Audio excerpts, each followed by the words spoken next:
You have been given a super computer. Do you agree with me that this is the most sophisticated gadget on the planet? Not the iPhone, the eye. People have not read the user's manual for the most complex machine on the planet. Everything is a problem. Tell me one thing that human beings are not suffering. If they're poor, they suffer their poverty.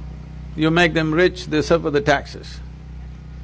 If they're not educated, they suffer that. Put them to school, lot of suffering. Not married, they suffer that. Get them married. I didn't say anything.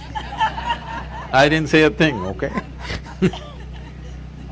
No children, some people suffer that. Children, daily suffering. So you seem to be suffering every aspect of life. Life is not suffering, nor is it a joy. It's simply there, it's a phenomena. If you ride it, it feels fantastic. If you're crushed by it, it feels terrible. So are you riding the wave of life or are you being crushed by it? That's all the question is. So what they're suffering is their own psychological process.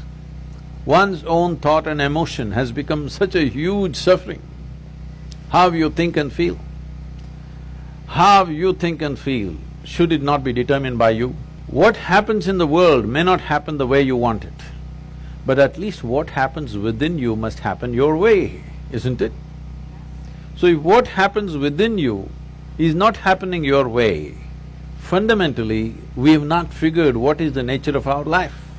Without understanding even the fundamental of our existence, we are trying to live. Your well-being will never come from outside. From outside, you can create comfort, you can create convenience, but you cannot create well-being.